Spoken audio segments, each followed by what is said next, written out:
বিমানে লন্ডন থেকে new York সিটিতে যেতে লাগতো 8 ঘন্টারও বেশি সময়। যখন কনকর্ড বিমান ছিল তখনও লাগতো 3 ঘন্টার বেশি। যদি আপনাকে বলা হয় 1 ঘন্টারও কম সময় পাড়ি দিতে পারবেন আটলান্টিক মহাসাগর, সেটা স্বপ্নের মতোই মনে হবে আপনার কাছে, তাই না? কিন্তু এমনই এক স্বপ্নমান কল্পনা নিয়ে আলোচনা করব আপনাদের সাথে। এটার পিছনে আছে ইলন মাস্কের মতো উদ্যোক্তা এবং হাইপারলুপ প্রযুক্তি।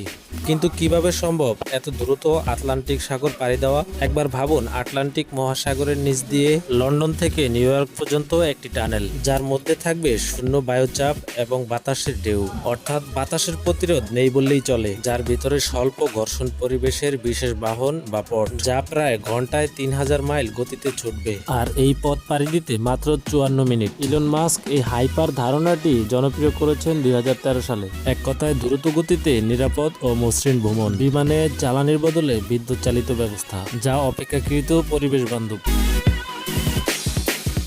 বিশ্বের দীর্ঘ টার্নেলের মধ্যে ফ্রান্স এবং ইংল্যান্ডের চ্যানেল টার্নেল। 31.5 মাইল এই টার্নেলটি তৈরি করতে সময় লেগেছে 6 বছর। সেই হিসেবে আটলান্টিকের নিচে 3000 মাইল টার্নেলটি তৈরি করতে কত সময় লাগতে পারে? প্রায় 782 বছর, তাও আবার বর্তমান প্রযুক্তি ব্যবহার করলে। টানেলটি কিভাবে থাকবে? এটি কি সমুদ্রের উপরে বসানো হবে, নাকি সমুদ্রের নিচে স্টিলের উপরে বসানো হবে, নাকি সমুদ্রের নিচে বাঁধা টানেল? প্রতিটি ডিজাইনের উপরে রয়েছে আলাদা চ্যালেঞ্জ এবং সন্দেহ। এত দীর্ঘ টানেল যদি আটলান্টিকের তলদেশে থাকে, ভূমিকম্প, সমুদ্রের প্রবল স্রোত, সমুদ্রের জীববৈচিত্র্য, জাহাজ চলাচল, সবকিছু কিভাবে সামলানো হবে? রক্ষণাবেক্ষণ তো শুধু রাস্তা পরিষ্কার করাই নয়, ভ্যাকুয়াম টিউব যাতে ক্ষতিগ্রস্ত না হয়, যে কোনো লিক অথবা ফাটল যাতে না ধরে, এসব নিশ্চিত করতে কেমন প্রযুক্তি দরকার?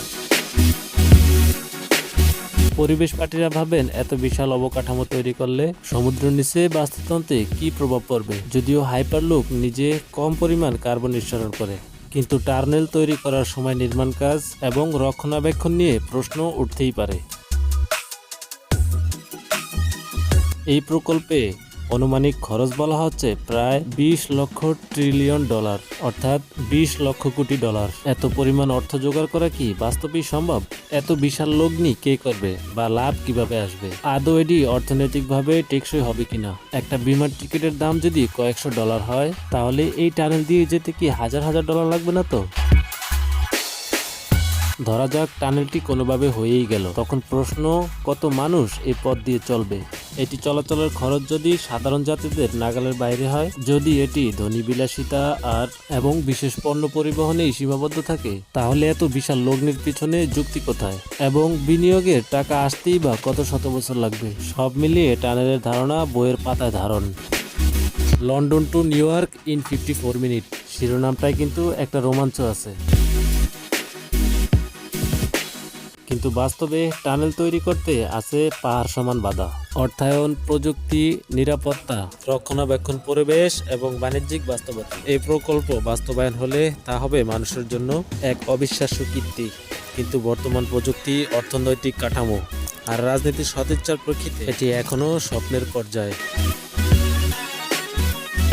তারপরেও মানুষ স্বপ্ন দেখতেই ভালোবাসে। ইলন মাস্ক হাইপারলুপ এমনই উদ্ভাবনী ধারণা আমাদের দেখায় সভ্যতা ক্রমাগত এগিয়ে চলেছে। হয়তো একদিন, অনেক বছর পর, যখন প্রযুক্তি আরো উন্নত, নির্মাণ কৌশল, অর্থনৈতিক কাঠামো আরো স্থিতিশীল হবে, প্রযুক্তি যখন আরো উন্নতির দিকে যাবে, তখন হয়তো সত্যিই আমরা 1 ঘন্টায় লন্ডন থেকে নিউ ইয়র্ক পাড়ি দিতে পারবো।